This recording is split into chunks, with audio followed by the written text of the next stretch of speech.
Ambassador, thank you very much for your time and for your goodwill for your visit at the end. Let's start this interview with, unfortunately, all present themes of COVID-19. How would you rate the fight against COVID-19 in Kosovo? Thank you, Goran. It's great to be here. I think that there is a lot of work to do to defeat COVID-19 in Kosovo, also in the United States and everywhere. I think COVID is the perfect example of a problem that cannot be tackled on a national level. It requires international cooperation, starting in the region, but also more broadly. And I understand that in Kosovo, as in the United States, as in other countries, it's difficult for government to find the right balance between addressing public health concerns and keeping the economy moving. That's not easy. What I would say is I would appeal to citizens to take the measures that are in their personal control to try to fight the virus. Wear your masks, maintain social distance, wash your hands. That doesn't have to cost very much money, but it's really important for us to defeat the virus.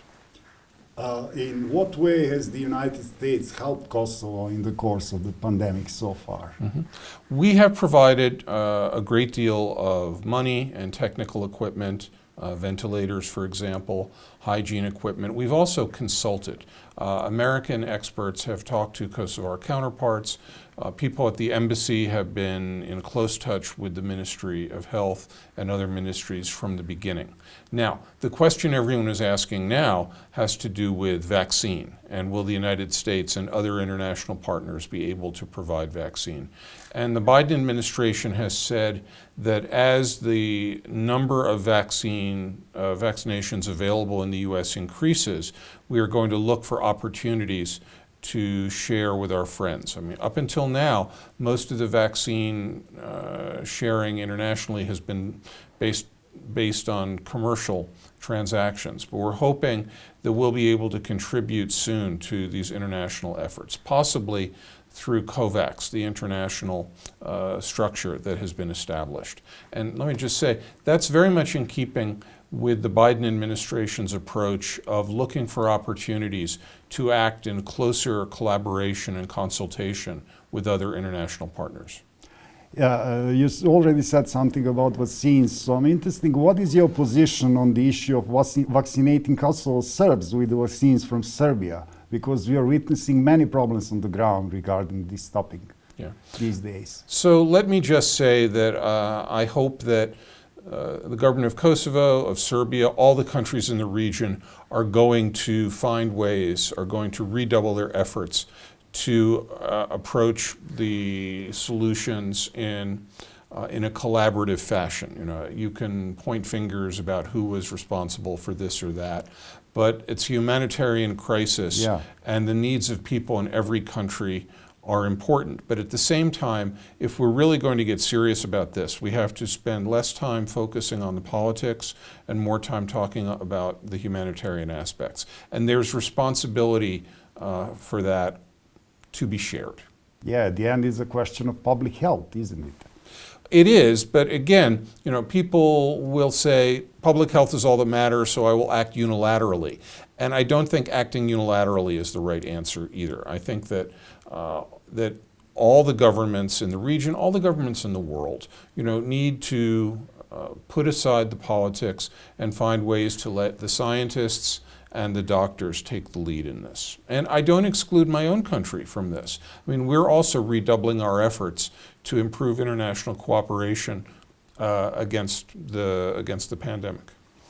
Well, somehow that's my next question. So what would the new Washington administration mean for Western Balkans? Now, we're only beginning the second week of the Biden administration, and people are eager for all the answers to those questions. And what I'm telling everybody, Goran, is it will take a while for the specifics of our new approach to the Balkans to develop. You know, I think we will continue some programs and initiatives. Others may be developed. There will be changes. But in broad outline, I think it is fair to say the Biden administration is going to remain deeply committed to progress in the Western Balkans. Secretary of State Blinken, the new Secretary of State, has said that he applauds, that's the word he used, the work that was done in the previous U.S. administration to try to improve relations between Kosovo and Serbia. So we're not just going to tear up everything that was done before. We're going to look for ways to build on it. Looking back over the last 20 years, I think it is clear that the overall strategic goals of the United States in the Balkans remain the same, whether Republicans or Democrats are in the White House. We want to see better economic integration in the region and economic opportunity for young people. For Kosovo, we would like to see better relations with the neighbors, but also better relations among the communities inside Kosovo. We want to continue to support the development of the law enforcement and judicial institutions, fight corruption, large and small. So in broad terms, our policies don't change that much in that we're trying to help Kosovo become a more self-sufficient, prosperous, peaceful country. And as for the specifics of this or that program, that's a discussion that's going on within the Biden administration now. But I also want to emphasize that one thing that the President Biden and Secretary Blinken have made clear is we want to listen. We want to hear ideas from all the other stakeholders on these issues, from other governments, from civil society, from individuals, from the media, not just make decisions on our own, but make decisions in a collaborative way. Your first part of your answer was great intro for my next question. So what is the fate of Washington agreement between President Vučić and Prime Minister Hoti? The ICG states in the latest report Washington mid-2020 mediation effort fell apart when Kosovo president had to step away because of war crime charges. Well, I don't think that the commitments that President Vučić and Prime Minister Hoti made in September are no longer in effect. We consider those commitments to remain in effect, to remain valid. As I said, I'm sure there will be additional conversations. Now, not everybody is happy about the process that led to those commitments in September. And my request is for people to focus less on the process, on the politics, but look at what it is that the two governments committed to. I think these are things that create economic opportunity for the people of the region, improve transportation links. There's a new American commitment to increase efforts to bring American commercial investment to the region. I don't think anyone in Kosovo disagrees with the idea that that establishing relations between Kosovo and Israel is bad for Kosovo. I mean, Kosovo and Serbia. I mean, Israel and Serbia have relations, so why not Israel and Kosovo? So if you look at the specific aspects of it, there's a lot in there that we can build on for the future. So U.S. take commitment to the Washington agreement? We believe that the commitments that were made in Washington in September are still in effect. Thank you. And in your opinion, will the latest report of ICG bring back border modification or land swap to the negotiating table? I don't see any appetite in Kosovo, including in minority communities, for a land swap, for border change. Now, what the previous U.S. administration said was that if there was a comprehensive agreement between Kosovo and Serbia that included discussion of border adjustment, we would not reject that out of hand. And some people heard that and said, well, the Americans are pushing for border change. That was never the policy of the previous administration. I don't believe it's going to be policy of I know it's not going to be the policy of the next administration. I know that. Because we've always said that we're not going to try to force an agreement on the people of Kosovo or Serbia. It's important that the citizens of those two countries, not just their current governments, but the citizens, have a voice in their future. And considering how little support there is for some big strategic land swap or even border adjustment in Kosovo, I just don't think it's going to be the focus of discussion anytime in the foreseeable future. How do you assess the overall political situation in Kosovo with regards to following elections? Well, I think that what is most important in this election, as in any election in a democracy, is that the people have the right to choose. The United States, like other international partners, is putting a lot of energy into ensuring that there is as we say, a level playing field, that there are free and fair elections. And that process starts before Election Day and will continue after Election Day. I think that Kosovo has, over time, done a better and better job of ensuring that elections are free and fair. And right now, of course, there's a lot of energetic discussion about the candidate lists and related issues. And what I've said repeatedly, and will keep saying, is that the parties involved have to respect the courts.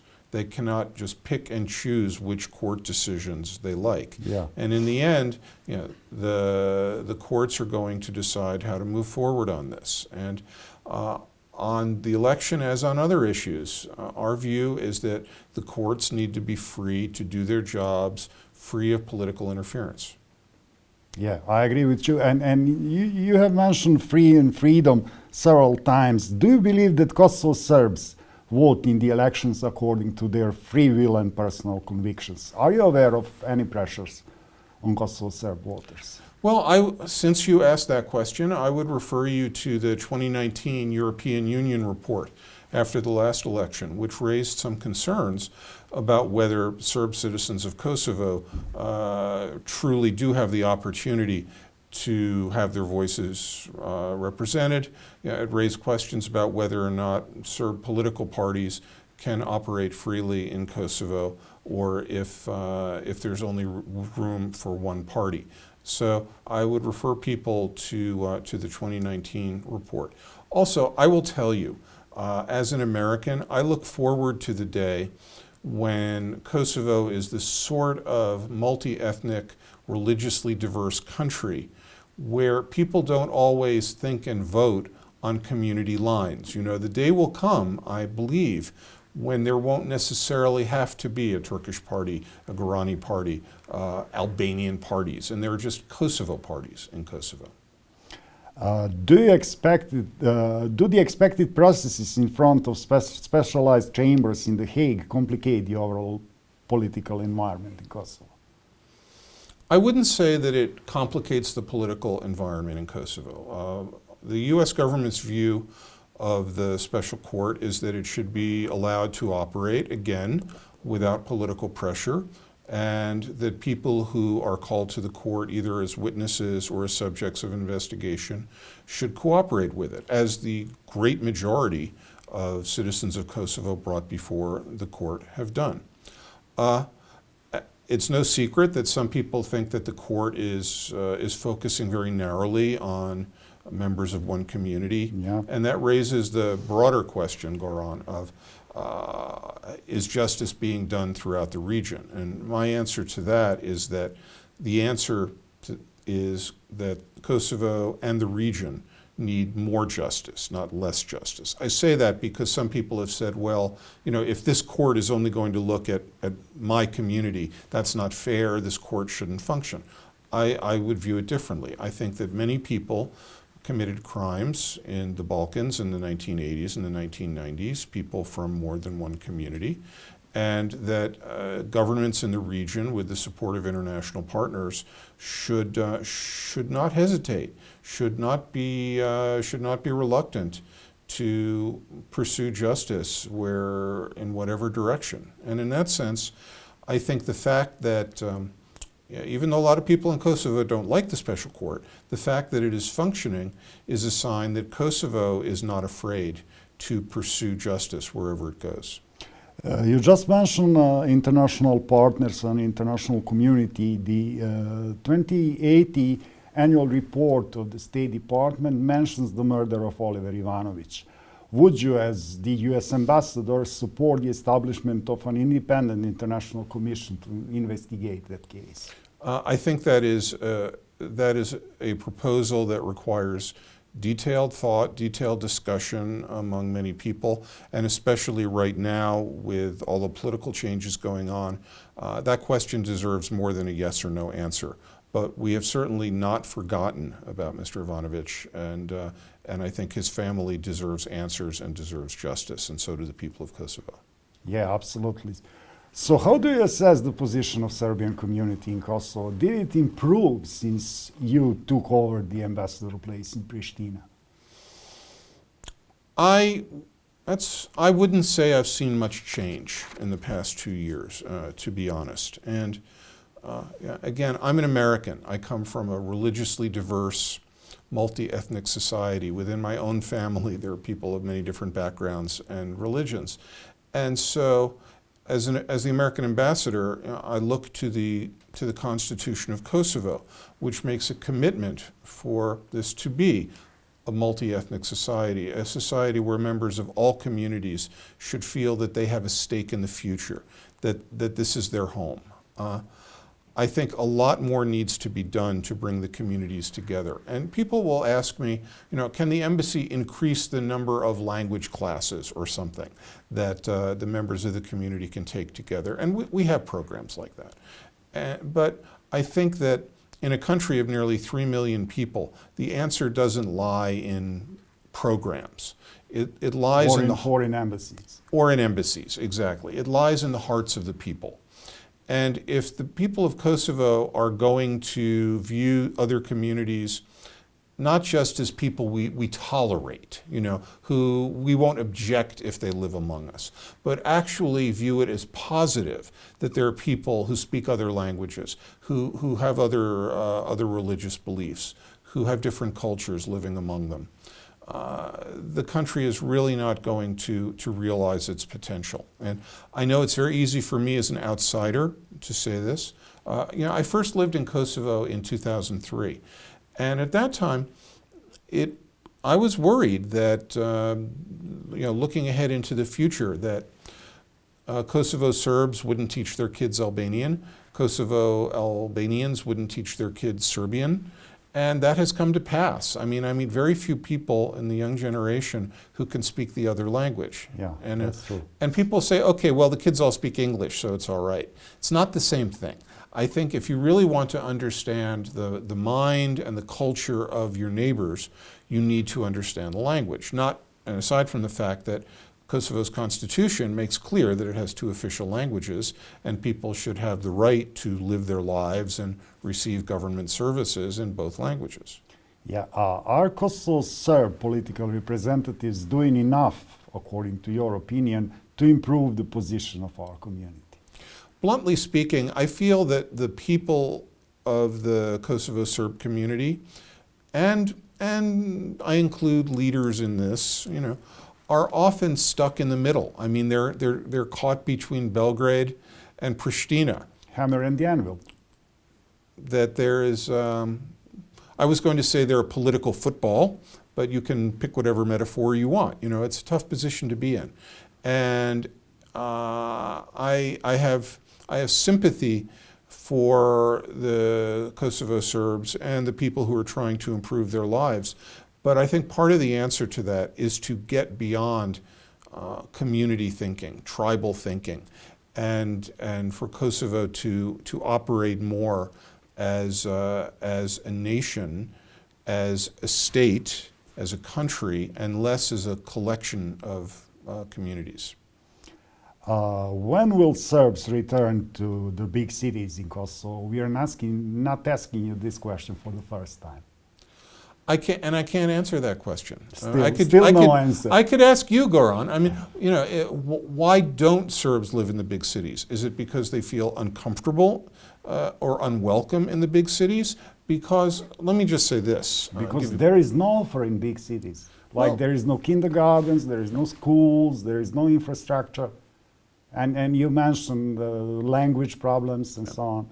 So I can't answer that, and as a foreign ambassador, I can't make it happen either. It's bigger than, it's not a problem embassies can deal with. Bigger than embassies. But part of it is the psychology and building a sense of community that is countrywide, And I think it will happen. I am confident it will happen, but it's going to require a change in mindset. And sometimes people from the majority community will comment to me that Kosovo Serbs aren't making an effort to integrate into the country as a whole. And my response to that is, well, what are you doing to make them feel welcome? It's a two-way street. Yeah, absolutely. Do you have any specific data on the immigration process on the immigration of people from Kosovo and so-called silent migration? Well, I think that it's no secret that there has been a brain drain, that many citizens of Kosovo have left the country. But at the same time, I prefer to focus on the good news, which is all the people of Kosovo from different communities, young, educated, multilingual people who could be successful anywhere, who are making an effort to build a future in Kosovo. Sometimes I meet with people from, for example, high-tech companies here in Kosovo, and they'll mention that they have joint projects with other people and companies in the region, including in Serbia. And I say, okay, well, what can the governments of Kosovo and Serbia and your international partners do to help you build these business ties across the border? And they usually look at me and say, just stay out of the way. Left to their own devices, I think that there are a lot of really remarkably talented, energetic people in Kosovo and neighboring countries, and they just need the opportunity to build businesses and build their lives. So the most important thing that governments can do is not be obstacles. That's why the U.S. has put such an emphasis recently on building regional trade and investment connections and opportunities, and not only between Kosovo and Serbia, but throughout the region. Yeah. For years, you, just like your predecessor, have been a strong supporter of the rule of law in Kosovo. Is there any progress in that aspect? I ask you that in the context of the case of the land of the Visoki Dečani Monastery. The ICG mentions your tweet in latest report. So, I think there has been considerable progress on rule of law in Kosovo if I compare it to what I saw in 2003 to the situation now. In those days, absolutely, it was complete. It was the country didn't really realities. Have the tool. Right, two different realities. Okay, so I came back.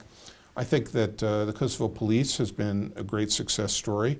We have invested heavily in building a professional prosecutors service and building professional courts. I think the institutions have made great progress. I will say, I came back 2 years ago, politicians would point to the laws, to the institutions and say, we have all the tools we need to fight corruption. And I'd say, great, so why aren't you fighting corruption? Stop preaching. Yeah, the tool is only useful if you use the tool. Now, I'm not avoiding your question about the monastery, because this is a good example, and I wrote about this earlier this week, that in my time in Kosovo as ambassador, 3 different governments have had the opportunity to resolve the land dispute and provide the title to the disputed land to the monastery. Right? 3 different governments have done that, have had that opportunity, and none of them have taken action. And I repeat a point I made earlier in the interview, Goran, that it is not responsible to pick and choose court decisions that we like or dislike. I don't like every court decision I see in Kosovo or in the United States, but you have to abide by them. The court has been very clear. And when people say, well, the Constitutional Court is acting in an unconstitutional fashion, I'm sorry, but that's not something that individuals can declare. It is the role of the courts to interpret existing law.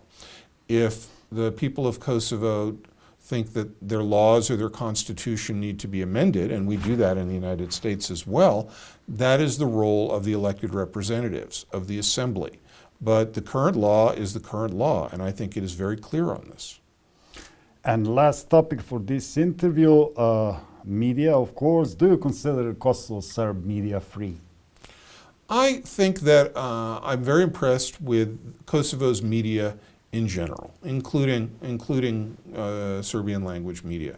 This is a tough time to be a journalist. I mean, journalism is under attack around the world, just like democracy, including in my country. And I think the fact that any individual with a telephone can start spreading stories, start spreading lies, and that they're going to get picked up is a huge problem everywhere. So I think now more than ever, professional media have an important role to play in finding the truth, reporting the truth. It's also important for media to make a distinction between their political analysis, their editorial positions, and their news. And that is a key element of the way American media works. You know, that a newspaper or TV station may have a political opinion, but they shouldn't allow that political opinion to influence the accuracy of the news. Yes, absolutely. My last point on this, and this is one that I like repeating, so I repeat it all the time, is the role of the individual. I think that a problem that we've seen in recent years with the explosion in the number of sources of information is that it's human nature. People find a TV station or a website that they like because it tells them what they want to hear. It reinforces their own worldview. And so they shut their minds to other points of view. But it's not only a question of a TV or certain radio, but also on the internet, because algorithms do the same things. Absolutely, and it's very easy to wake up in the morning, go to your favorite website or watch your favorite television station. We have a lot of 24-hour news stations in the States, and people will just reinforce your point of view. Yeah. And I think that if people really want to know what's going on in the world, then they should listen to multiple sources, even if it challenges their worldview.